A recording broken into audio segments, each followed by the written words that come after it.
Je vais voir si ça marche.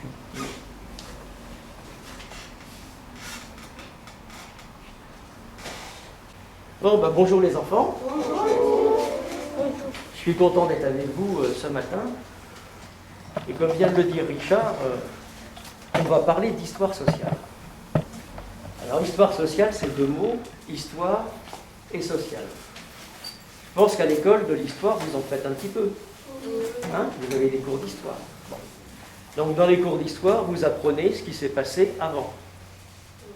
Hein, vous avez peut-être appris les rois de France. Moi, je vais vous parler d'un certain nombre de choses qui se sont passées avant, mais au mot histoire, on rajoute le mot social. Alors, est-ce que vous avez une idée de ce que ça veut dire, social? Non? Bon.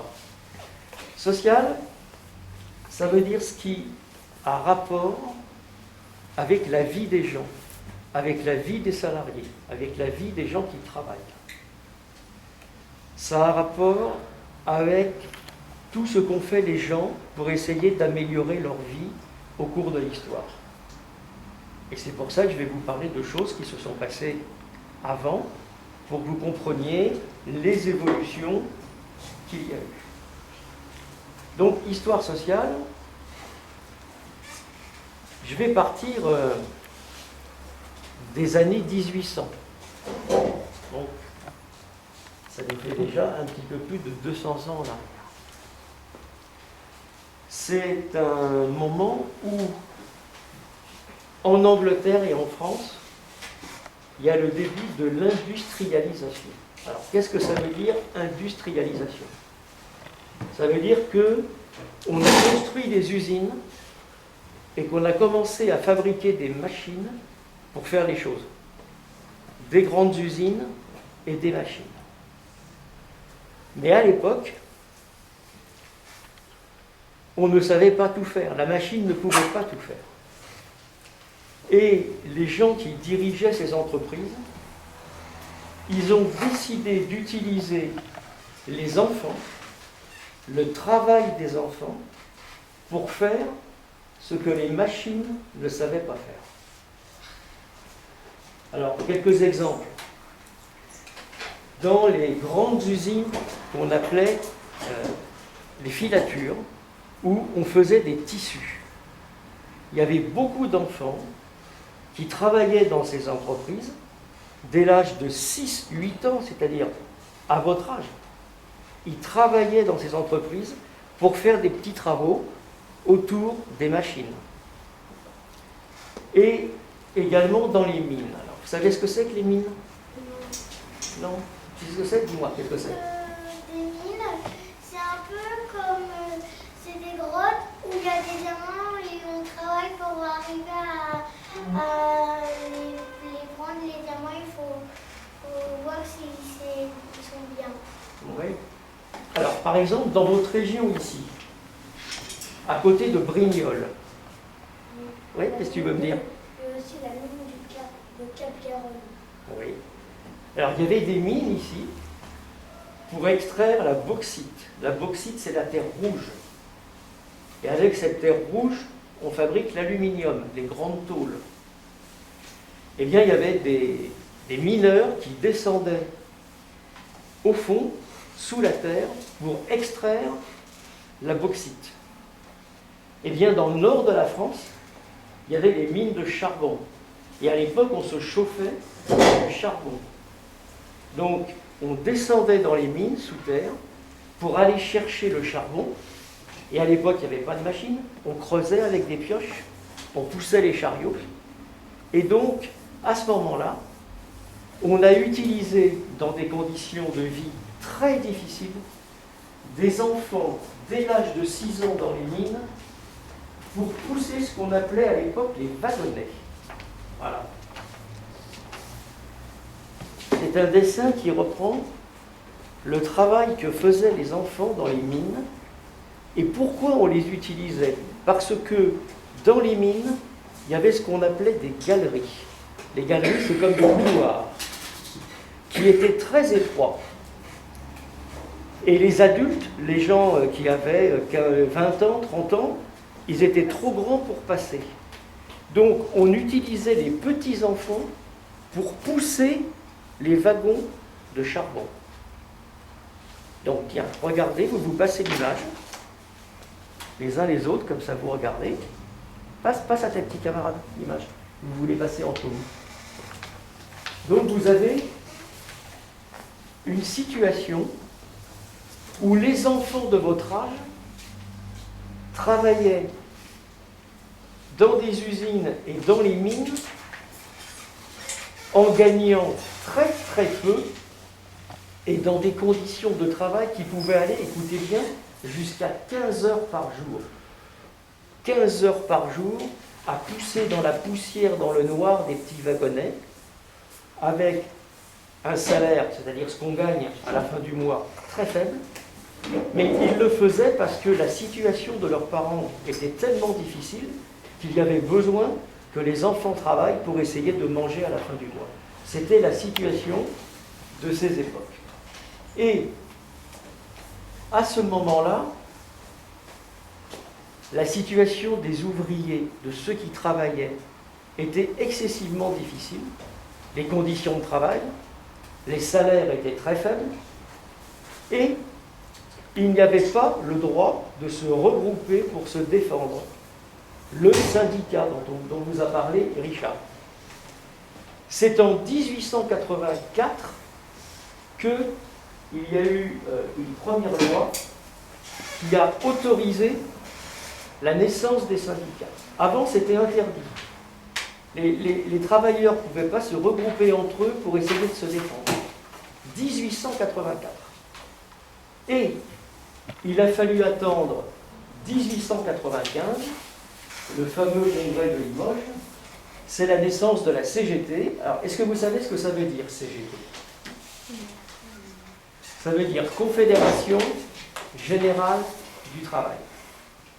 C'est le syndicat qui a regroupé toute une série d'organisations qui existaient et qui, en 1895, s'est uni pour fonder ce syndicat qui existe toujours. Vous entendez de temps en temps, je pense, parler à la télévision de la CGT.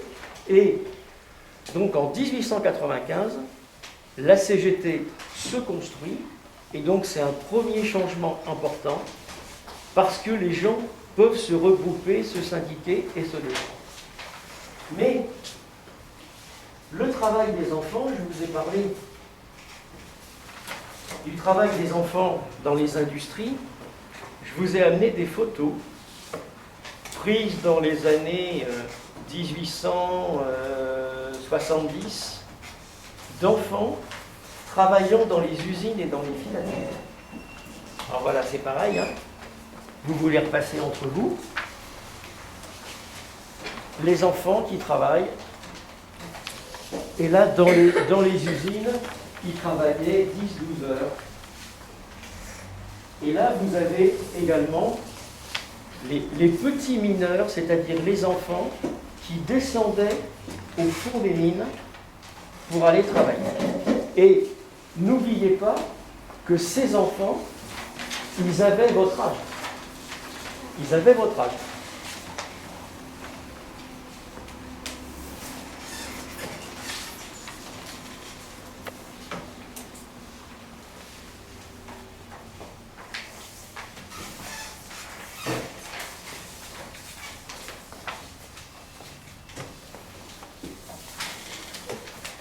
Comme ça, vous passez les dessins.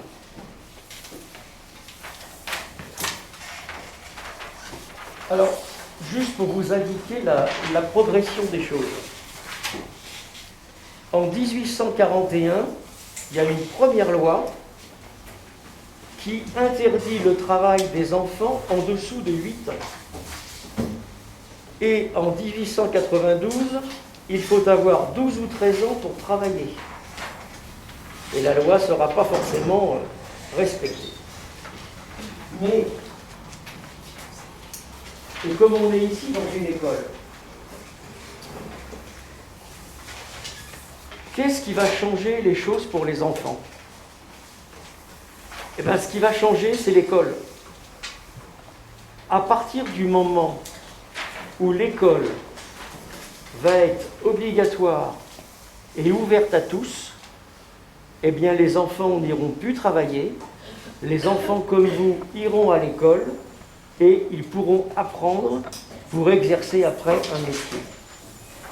C'est à partir du moment où les enfants vont pouvoir aller à l'école que le travail des enfants va disparaître. Après, on commencera à travailler à 14 ans, à 16 ans, maintenant beaucoup plus tard, mais c'est l'école qui a tout changé. Donc ça, c'est quelque chose qu'il faut que vous reteniez. Le plus important, c'est l'école. Et donc, je sais que c'est pas toujours marrant de dire « Ah, c'est pas marrant, j'ai pas envie d'aller à l'école, etc., etc. » Mais l'école, c'est la plus belle chose qui puisse exister pour vous former pour l'avenir. Et encore une fois, ces enfants-là, ils n'allaient pas à l'école. Ils étaient condamnés à faire les travaux de ce type, ils n'allaient pas à l'école. Vous, vous allez à l'école, donc c'est une grande chance.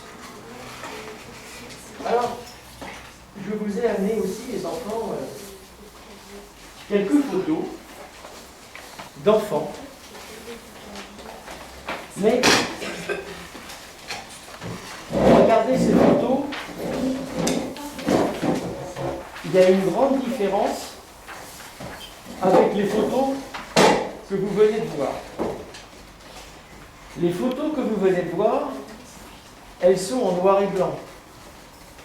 Ce sont des photos anciennes, d'il y a longtemps. Là, je vais vous montrer des photos en couleur. Ce sont donc des photos d'aujourd'hui. Parce que je vous ai parlé de la France, mais aujourd'hui, dans le monde, il y a 150 millions d'enfants qui travaillent. 150 millions d'enfants qui travaillent. Et il y a des pays, en Amérique latine, dans certains pays d'Afrique, pas tous, où les enfants travaillent. Alors je vous ai amené quelques photos, où vous voyez des enfants, des petites filles d'aujourd'hui qui ont vos âges et qui travaillent. En particulier, une photo qui vient des Philippines, où vous avez un enfant de votre âge. Là, il sort la tête de l'eau. Son métier, c'est de plonger pour aller chercher de l'or. Et à chaque fois qu'il plonge, il risque sa vie. Ce petit garçon, il a votre âge. Et ça, c'est aux Philippines aujourd'hui. Donc, ça vous montre que d'un pays à l'autre, eh ben, les situations des enfants ne sont pas du tout les mêmes. Vous avez ici des enfants qui essayent de ramasser des petites choses pour survivre, pour manger. Ceci donc pour vous dire que il y a à la fois ce qui s'est passé avant, et puis il y a la situation d'aujourd'hui dans différents pays, où vous voyez des petits garçons, des petites filles qui sont obligés de travailler pour survivre, c'est-à-dire pour apporter un petit peu d'argent pour manger à la fin du mois. Ça vous donne un aperçu de ce qui s'est passé avant, mais également, malheureusement, de la situation des enfants qui existent encore aujourd'hui dans plein de pays. Alors, je vais maintenant vous parler, puisqu'on parle d'histoire sociale, donc d'histoire,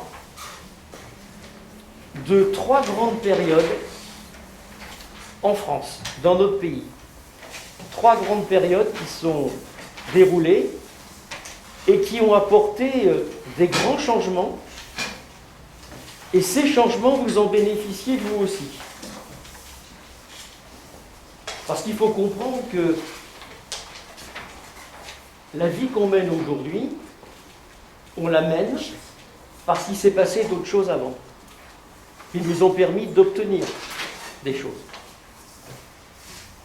Alors la première grande période, c'est 1936. Est-ce que vous avez déjà entendu parler de 1936? Non? C'est normal. Alors 1936, il y a eu d'abord des élections qui ont donné la victoire au parti qui représentait grosso modo les ouvriers. Et puis il y a eu ce qu'on appelle une grève générale. Alors, est-ce que vous savez ce que c'est qu'une grève? Vas-y, dis-moi.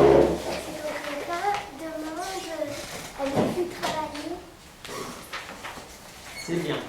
Effectivement, c'est quand on s'arrête de travailler. La grève, c'est quand il y a une lutte dans une entreprise, par exemple, et qu'on n'est pas d'accord avec le patron, qu'on veut plus de sous à la fin du mois, que le patron il dit non.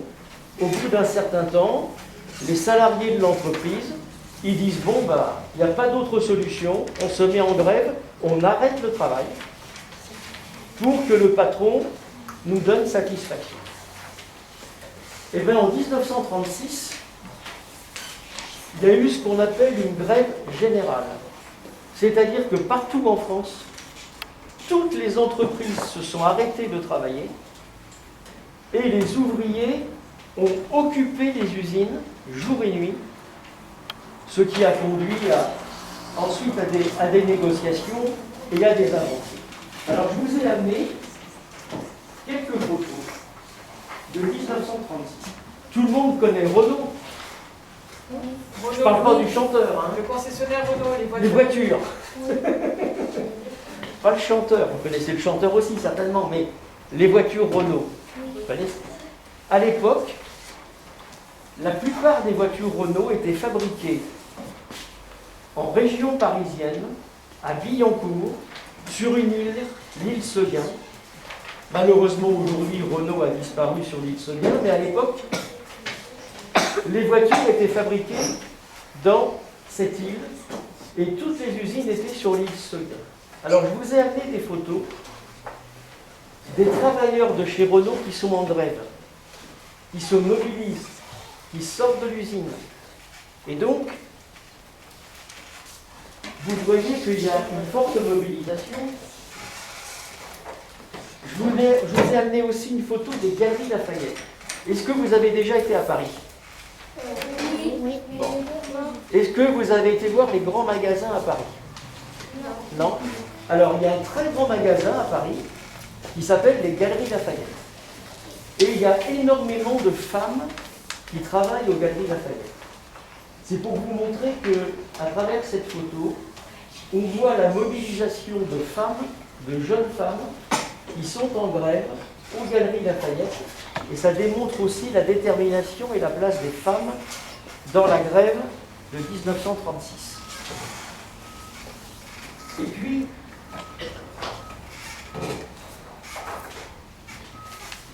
encore des photos de Renault, parce que je me suis dit, avec les voitures, ça va vous donner des repères. Vous voyez l'importance des gens qui se rassemblent, qui défilent ensemble. Et puis, une photo aussi, où les gens, ils sont en grève, mais ils font la fête. Ils dansent, ils chantent. Parce qu'en même temps, cette grève, elle a été joyeuse. Il y a eu la fête.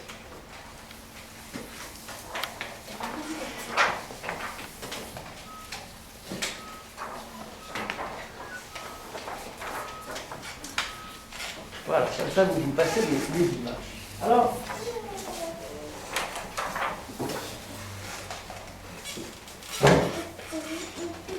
à l'issue de cette grève, parce que quand on fait grève, l'important après, c'est ce qu'on arrive à obtenir.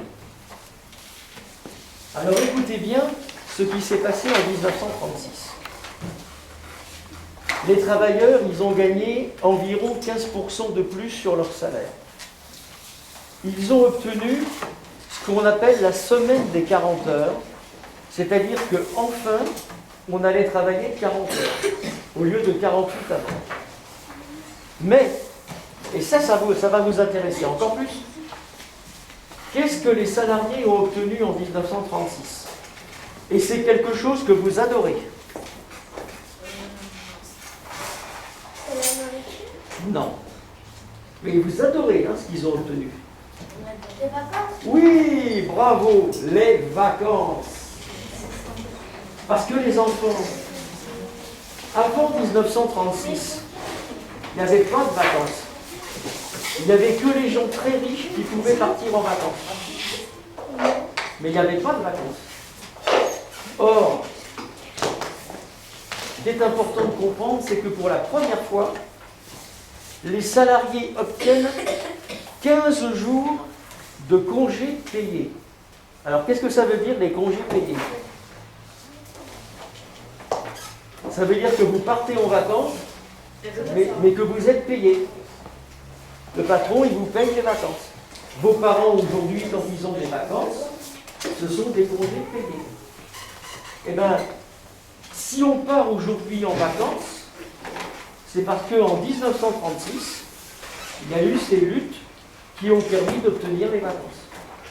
Et ensuite, de 15 jours, on est passé à 3 semaines, 1 mois, en 68, et 5 semaines dans les années 82, si je peux le mémoire. Donc, c'est pour vous montrer que ce que l'on a aujourd'hui, et entre autres les vacances, eh bien c'est grâce à des luttes qui ont été menées en 1936 par vos arrière-grands-parents que on peut partir aujourd'hui en vacances. Donc, ça c'est un élément important parce que j'étais sûr que les vacances vous aimez bien. Et ça, c'est un sujet où il n'y a pas de... Alors, je vais prendre maintenant une deuxième période excessivement importante. Et c'est l'année 1945. Vous voyez qu'on se rapproche au fur et à mesure. Hein. Alors, qu'est-ce qui s'est passé en 1945 ? Il y a eu toujours des luttes et on a obtenu un mot que vous connaissez, la sécurité sociale. Est-ce que vous savez ce qu'est la sécurité sociale ? La sécurité sociale, c'est aller voir les gens.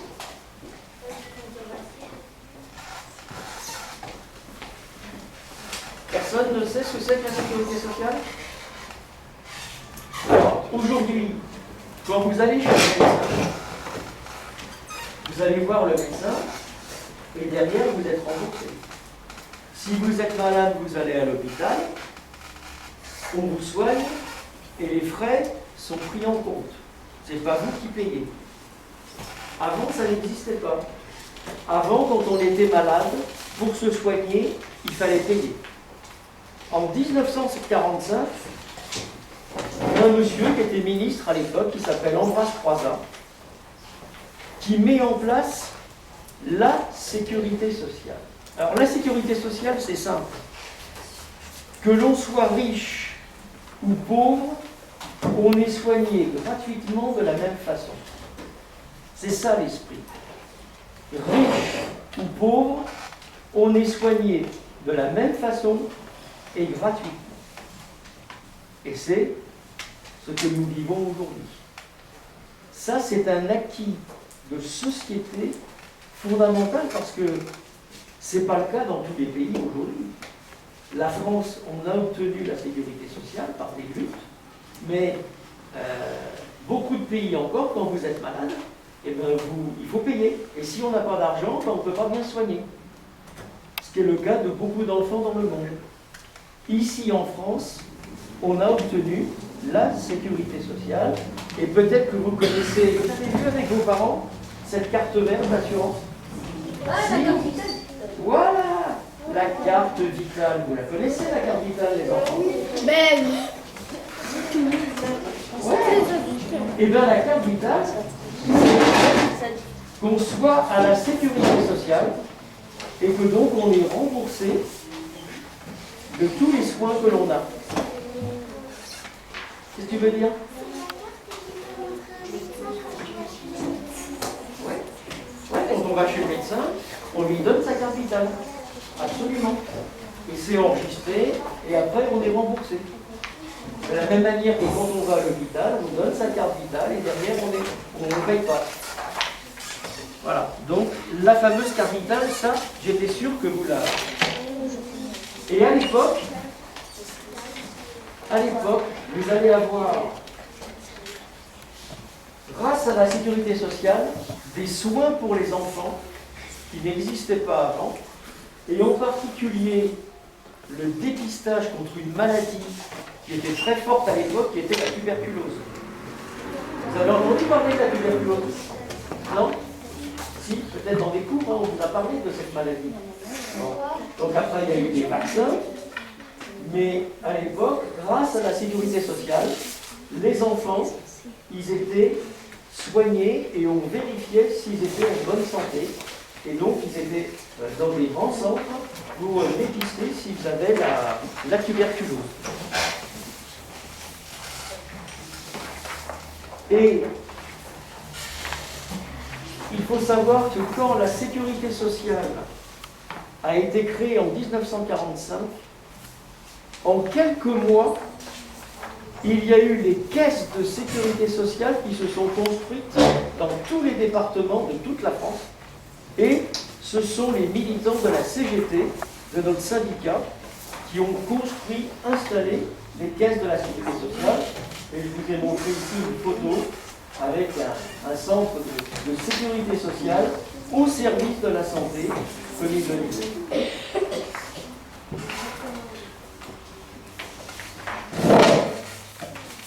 Donc,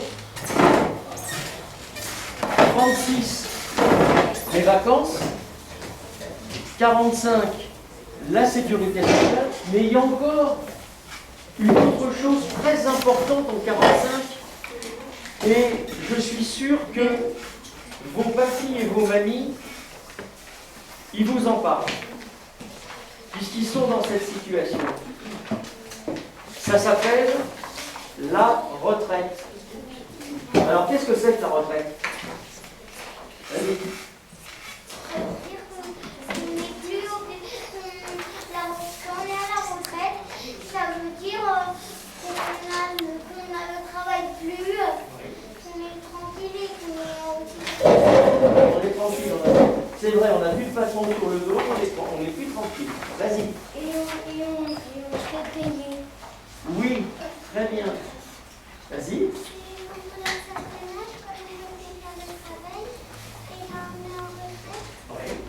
Voilà. Nous, on est Richard, moi, Yves, nous sommes en retraite.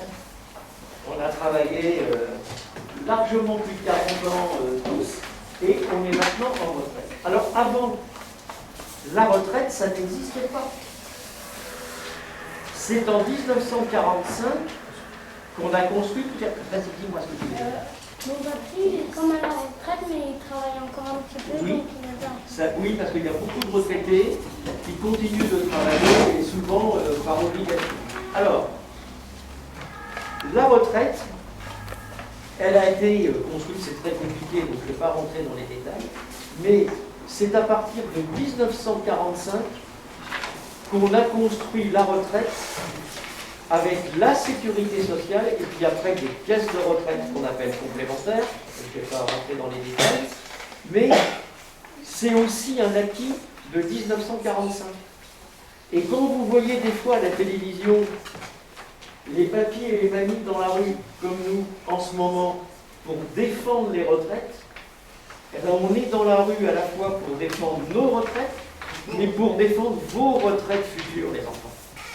Pour défendre vos retraites futures, parce que, eh bien, ça vous arrivera aussi dans un certain temps. Vous arriverez à l'âge de la retraite, et vous verrez que c'est aussi très très très important. Je vais l'éteindre. C'est aussi très très très important de pouvoir partir en retraite dans de bonnes conditions, quand on a travaillé toute sa vie. Et vous voyez, les deux choses dont je viens de vous parler, sécurité sociale, retraite. Quand on devient vieux, après avoir travaillé longtemps, pouvoir bénéficier de la sécurité sociale, c'est-à-dire la santé, Et pouvoir bénéficier d'une retraite, eh bien, c'est pouvoir finir ses jours dans de bonnes conditions. Et c'est y compris, comme c'est le cas de beaucoup des retraités aujourd'hui, aider les enfants et les petits-enfants. Donc voilà, ça, je voulais vous le dire parce que ce sont des événements très importants qui ont bouleversé la société française et qui vous permettent aujourd'hui de vivre mieux.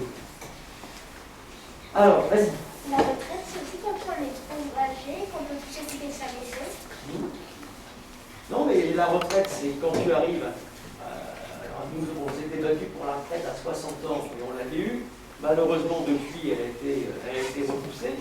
Mais il y a plein, heureusement, de retraités qui dépassent les 70 ans, comme nous, qui sont encore en forme et qui font plein de choses. Hein.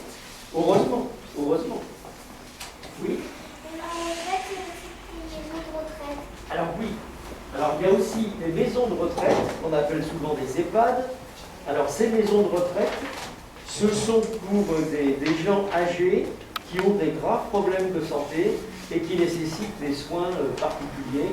Et c'est vrai qu'il y en a beaucoup qui sont aujourd'hui dans ce qu'on appelle des maisons de retraite ou EHPAD. Alors, troisième, oui. Petite question. Pour les gens qui ont travaillé avant 1945, puisque la retraite a été déclarée en 1945, leur travail a été perdu toutes ces années ou ils ont eu quand même une compensation? Ils ont bénéficié de la retraite dès 1945. D'accord.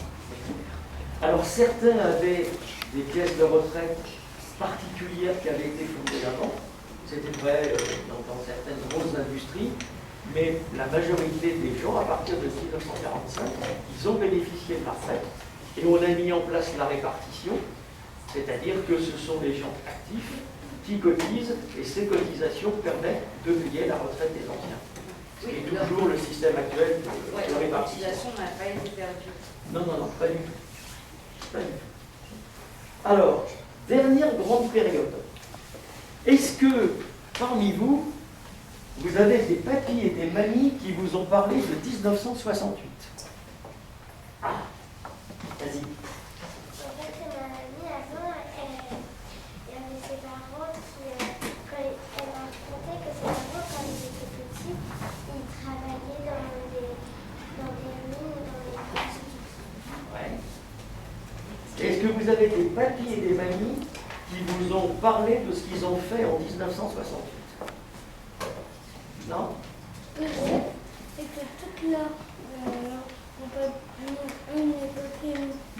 ma mamie, ils ont fait infirmière et un médecin et c'est tout.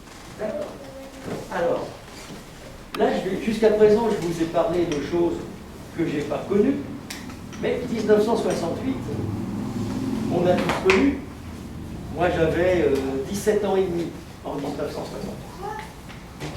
Et je vous ai parlé tout à l'heure, en 1936, de la grève générale. En 1968, il y a eu d'abord un fort mécontentement des étudiants, des jeunes et des lycéens dont j'étais. Et puis après, il y a eu une célèbre manifestation qui était le 13 mai 68, qui a réuni à la fois la jeunesse et les salariés. Et c'est la réunion de tout ça. Moi, je me rappelle à Paris, hein, c'était une de mes premières manifestations, les enfants. Donc, les premières manifestations, on s'en souvient. Il y avait 1 million de personnes dans Paris. 1 million de personnes dans les rues. C'est colossal. Et dès le lendemain, il y a une entreprise qui s'est mise en grève. Une deuxième, une troisième, une quatrième. En quelques jours, toute la France était bloquée. Et écoutez-moi, pendant 3 semaines, un mois, il n'y a pas eu un train, il n'y a pas eu un avion, il n'y a pas eu un courrier. Toutes les entreprises étaient en grève. Il y avait 10 millions de salariés qui étaient en grève. 10 millions de personnes qui ont arrêté de travailler. Ça a été un chamboulement extraordinaire. Et à l'issue de cette grève générale, qui est la plus grande grève générale on est connu en France. Les salaires ont été augmentés dans l'ensemble de 10%, et alors ce qu'on appelait le SMIC, c'est-à-dire le salaire minimum. Est-ce que vous savez ce que c'est que le salaire minimum? Oui, tu vois?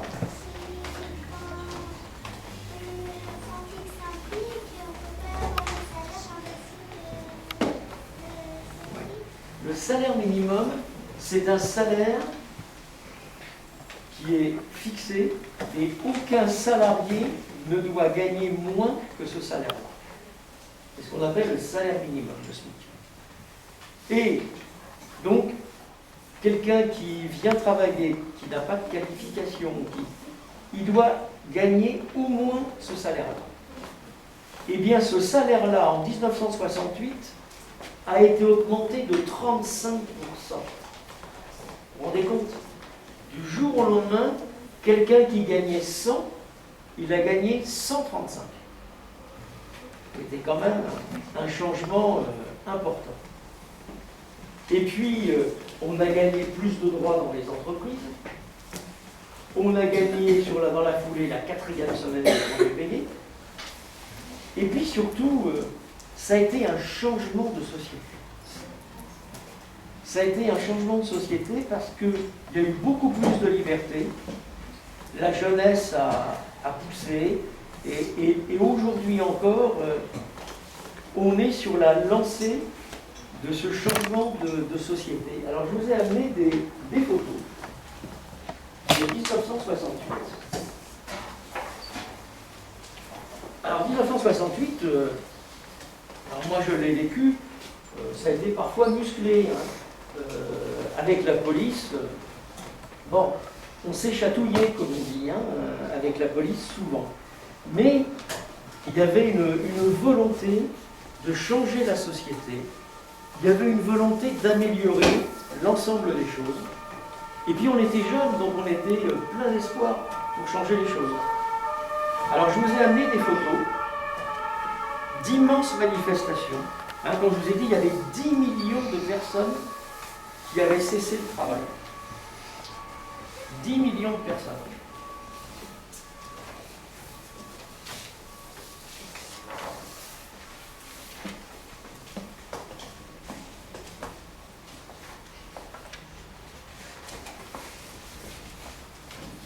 Et ça, vos grands-parents ne vous ont jamais parlé de 1968? Non? Bon. Oui, dis-moi. Il y en a combien dans la France? Est-ce que toute la France s'était réunie? Oui. En 68, il y avait la grève dans toute la France. Partout. Dans les entreprises, les administrations. Et comme je t'ai dit, il n'y avait pas de train. Tous les trains étaient à l'arrêt, tous les avions étaient à l'arrêt, le courrier, il n'y en avait plus parce que la poste était en grève. Donc on a eu vraiment un pays à l'arrêt pendant 3 semaines, 1 mois. Et après, il y a eu une grande négociation avec le gouvernement. C'est là où on a obtenu ce que je vous ai indiqué. Mais en même temps, dans les mois et les années qui ont suivi, il y a eu un changement de société et la jeunesse surtout a pris une place beaucoup plus importante dans la société qu'avant. Et ça, c'est quelque chose qui a été un marqueur pour toutes les années qui ont suivi. Alors, on arrive à la fin des choses. Vas-y. C'est pareil dans les autres pays? Non. Alors c'est une très bonne question. Non. Quand il y a eu la grève en 68, 1968 a été une période où il y a eu beaucoup de mouvements sociaux dans beaucoup de pays. Mais le seul pays où il y a eu une grève générale, ça a été en France. Mais il y a eu des mouvements très importants aux États-Unis contre la guerre du Vietnam, dans d'autres pays, mais le pays où vraiment l'économie a été arrêtée, où il y a eu la grève, c'est la France. Mais c'est vrai que c'est une période où ça bougeait dans beaucoup de pays, hein, 68. Énormément, énormément. Ouais, vas-y. Oui. vu que ça fait partie de la France, elle aussi le fait en grève. Là. La Corse. Ah oui, à la Corse, bah, bien sûr, oui, oui. Mais il y avait aussi des grèves en Corse, hein. Sous des formes, parce qu'il y avait moins d'entreprises en Corse, moins de grandes entreprises. Mais il n'y avait pas d'avion qui allait en Corse, il n'y avait pas de train en Corse, tout était arrêté. Toute la France. Toute la France était arrêtée. La seule chose qui n'était pas arrêtée, c'était les hôpitaux, bien entendu, parce que là, on continuait de soigner les gens, bien évidemment. Et puis, on arrivait toujours à se nourrir. Enfin, en 1968, il n'y avait pas les hypermarchés, hein. Très peu.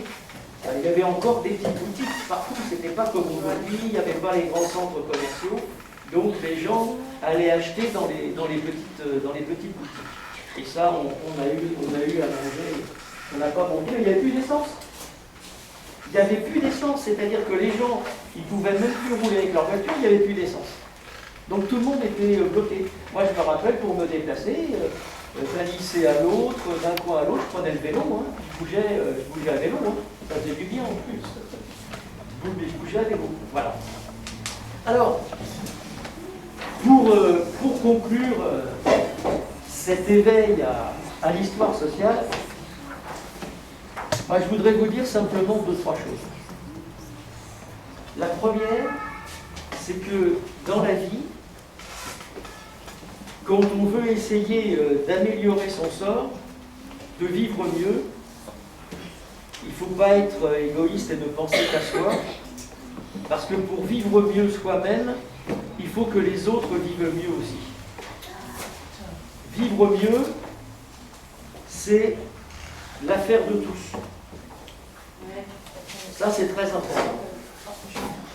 Ensuite, il y a une valeur, et je pense que vous la partagez, cette valeur, c'est la solidarité. Vous savez ce que c'est que la solidarité? Vas-y. Oui, quand on s'entraide. Entre vous, vous vous entraidez. Hein? Vous vous entraidez. Bon. Et bien dans la vie, et y compris après quand on travaille, il faut s'entraider. Parce que tout seul, on est beaucoup moins fort que si on est tous ensemble. Donc, il faut s'entraider. Il faut être solidaire. Ça, c'est quelque chose d'essentiel dans la vie. Et puis, il faut toujours se battre contre l'injustice. Si par exemple, vous avez un petit camarade qui est accusé de quelque chose qu'il n'a pas fait, vous allez considérer que c'est une injustice, que c'est pas bien. Et bien dans la vie, il y a beaucoup d'injustices. Et bien les injustices, il faut toujours essayer de se rassembler pour les combattre. Et pour essayer de faire en sorte qu'il y en ait moins. Se battre contre les injustices. Et ça, les injustices, malheureusement, dans nos sociétés, il y en a beaucoup. Donc toute votre vie, il va falloir être très attentif à ça. Et puis, vous êtes jeune, vous avez l'avenir devant vous. Ne jamais subir. Ne jamais subir. Toujours être déterminé pour construire l'avenir, pour faire votre avenir. Ça, ce sont des choses, des valeurs qui sont essentielles parce que il ne faut pas que vous oubliez que si vous partez en vacances, si vous pouvez vous soigner, si vous vivez pas trop mal, si vos parents et grands-parents peuvent avoir la retraite et vous demain, ben, il va falloir continuer à agir pour préserver ce qui est obtenu avant et vous aussi pouvoir conquérir des choses nouvelles. L'avenir, il est entre vos mains. Quand vous serez adulte, l'avenir est entre vos mains. Voilà. Et comme nous sommes, nous, de vieux syndicalistes, c'est une affiche de 1968 qui est toute simple et qui résume bien les choses. La lutte continue. Voilà. Donc, vous aussi, demain, vous serez amenés à continuer et à mener des luttes pour bien vivre. Donc, voilà ce que je voulais simplement vous dire. Donc, je vous remercie de votre attention. Si vous avez des questions, eh ben, je suis bien sûr à votre disposition pour parler avec vous. Et merci à vous les enfants. Merci. Alors, est-ce que parmi vous, il y a des enfants qui veulent poser des questions? Allez, vas-y.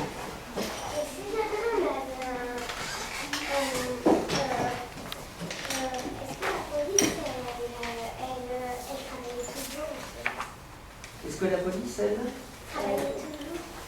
Ah, alors oui, en 68, bah bien sûr. Alors c'est une très bonne question. Oui, la police, elle travaillait parce que les policiers avaient pour mission d'être là quand il y avait les manifestations. Et donc nous, on était souvent en face des policiers. C'était parfois un peu chaud. Donc la police, elle n'était pas en grève, mais elle travaillait sur ordre du gouvernement pour essayer de calmer la situation. Donc la police n'a pas été en grève, mais d'une manière générale, les droits syndicaux, les droits de grève dans la police sont assez compliqués. Dans la gendarmerie et l'armée, c'est interdit. Dans la police, ça existe, mais la police, d'une manière générale, et la gendarmerie étaient là pour la répression. Ouais, vas-y. Mais quand il n'y avait pas de manifestation, les policiers, comme les gens ils faisaient grève, ils restaient chez eux, mais du coup ils arrêtaient qui? Enfin, ils faisaient quoi? En 1968, il y a eu dans les grosses manifestations, et puis il y a eu des manifestations le soir très tard avec les jeunes, dans Paris surtout, où là, ça a bien chauffé, et là, il y a eu vraiment des affrontements avec la police. Dans les entreprises qui étaient en grève, la police était souvent à l'extérieur, mais là, il n'y a pas eu d'affrontement direct avec la police.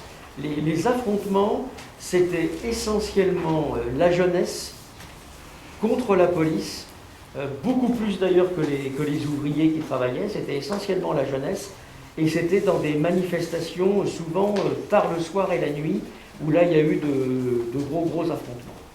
Et c'est vrai qu'il y a eu la fameuse nuit qu'on appelle la nuit de la manif et de la rue Gay-Lussac, quelques souvenirs, où là, c'était le lendemain matin, il y avait des rues de Paris, c'était un champ de bataille. Hein, il y avait des voitures dans tous les sens, tout, c'était vraiment...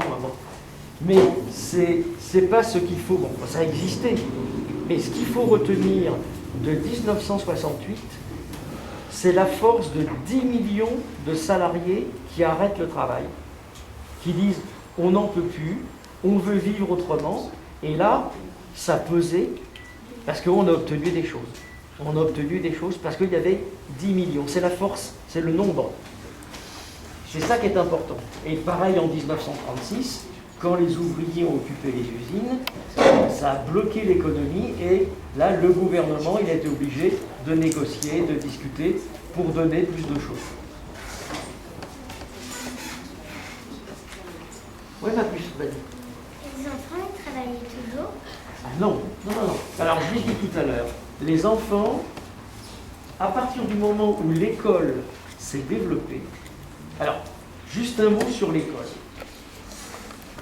Est-ce que vous avez entendu parler de la Commune de Paris? Oui. Oui. On fête en ce moment les 150 ans de la Commune de Paris. Alors la Commune de Paris, ça a été un gros mouvement des ouvriers à Paris en 1871. Et pendant 3 semaines, ils ont réorganisé la vie. Et c'est la Commune de Paris, la première, qui a institué en 1871 l'école gratuite, laïque, obligatoire pour tous les enfants. Et c'est après une loi de Jules Ferry, qui était d'ailleurs différente, de 1874, qui a institué l'école. Donc, comme je vous le disais, c'est à partir du moment où l'école a été obligatoire en France que le travail des enfants s'est arrêté. On commençait par exemple, dans les années 50, les enfants jusqu'à 14 ans. Après, ça a été 16 ans. Et après, encore plus. Bon. Donc, rappelez-vous que c'est l'école qui a été très importante. Là où il n'y a pas d'école obligatoire, dans plein de pays, eh ben, ça favorise l'exploitation des enfants très tôt. Vas-y. Notre école, l'horaire, elle est gratuite. Oui. Absolument. Bien sûr. Avant, il faut savoir qu'avant, qui allait à l'école avant? Les enfants dont les parents pouvaient payer l'école. Et qui était souvent d'ailleurs une école en France catholique, liée à la religion. C'était les enfants des familles riches qui pouvaient aller à l'école parce que les parents pouvaient payer l'école. À partir du moment où l'école a été gratuite, où on accueillait tous les enfants, quels qu'ils soient, et obligatoire, eh bien, tous les enfants ont pu apprendre dans les mêmes conditions, ce qui n'était pas le cas avant. C'est pour ça que je vous dis que l'école a été la chance pour les enfants. C'est quelque chose de fondamental dans une société, de permettre à tous les enfants d'apprendre dans les mêmes conditions. Parce qu'avant, eh ben, si tu étais riche, tu pouvais aller à l'école, si tu n'étais pas riche, ben, tu allais au travail. Voilà. Tout ça a changé, fort heureusement, mais ça a changé parce qu'il y a eu les luttes pour changer la société. Tout s'est fait au fur et à mesure. Et dans les pays où l'école n'est pas obligatoire, elle n'est pas ouverte à tout le monde et n'est pas gratuite, il y a encore plein d'enfants, effectivement, qui travaillent. Je vous dis qu'il y a 150 millions d'enfants qui travaillent encore aujourd'hui dans le monde. Et vous savez, quand il y avait le travail des enfants dès l'âge de 6 ans, que les enfants descendaient dans les mines, quelle était l'espérance de vie? Quelle était l'espérance de vie des gens? Est-ce que vous savez ce que c'est que l'espérance de vie? Vous savez ce que c'est que l'espérance de vie? L'espérance de vie, c'est espérer de vivre longtemps, par exemple. En fait, l'espérance de vie, si tu as envie d'avoir une vie longue, il faut espérer ça. Mais si tu as envie d'en avoir une très courte, tu ne dois pas l'espérer. Ouais. Oui, et l'espérance de vie, elle était un peu courte là-bas. Oui, elle était très courte. Enfin, l'espérance de vie, c'est une moyenne. Hein. C'est une moyenne qu'on fait qui résulte d'un calcul où on se dit, bah voilà, les gens dans telle période, ils mourraient en moyenne à tel âge. Eh bien, dans les années 1850, l'espérance de vie d'un ouvrier qui avait été déjà un enfant qui avait été au travail, c'était moins de 30 ans. On mourait avant 30 ans. Pour vous dire les conditions de vie et de travail. Et il y avait un enfant sur 2 qui mourait avant 5 ans. C'était ça la situation. C'était ça. Donc on part de cette situation et on en est là aujourd'hui. Mais il faut comprendre la misère, les problèmes qu'il y avait. Et dans les années 1900, l'espérance de vie d'un ouvrier, elle était d'environ 50-55 ans. Bon. Donc ça n'a rien à voir avec la situation d'aujourd'hui. Pourquoi? Parce que le travail a changé, heureusement, et puis on a développé la santé.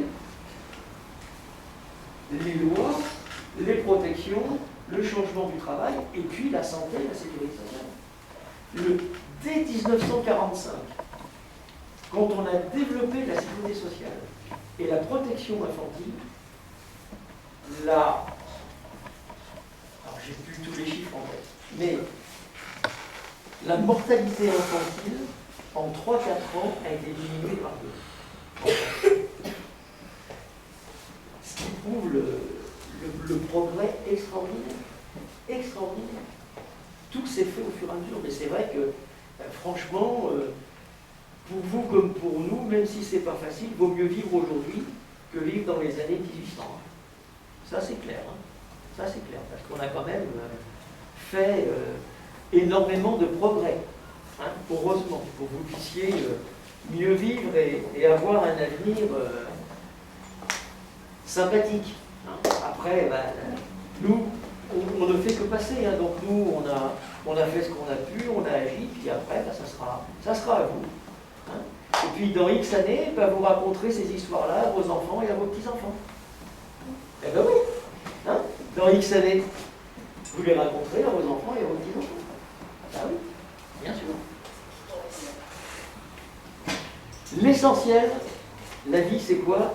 La vie, c'est d'avoir envie, c'est d'avoir envie de bouger les choses, de changer les choses, c'est d'avoir des objectifs.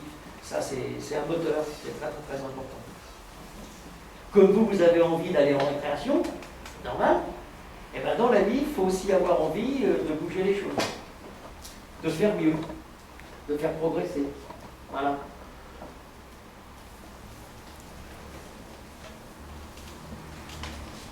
Est-ce qu'il y a encore des questions? Est-ce que ça vous a intéressé? Oui. Ouais. Ça va, je ne vous ai pas cassé les pieds. Non. Non, vous vous êtes intéressé, vous avez eu des...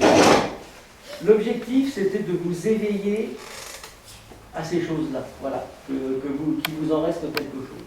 Voilà. C'était ça l'important. Bon, bah merci les enfants.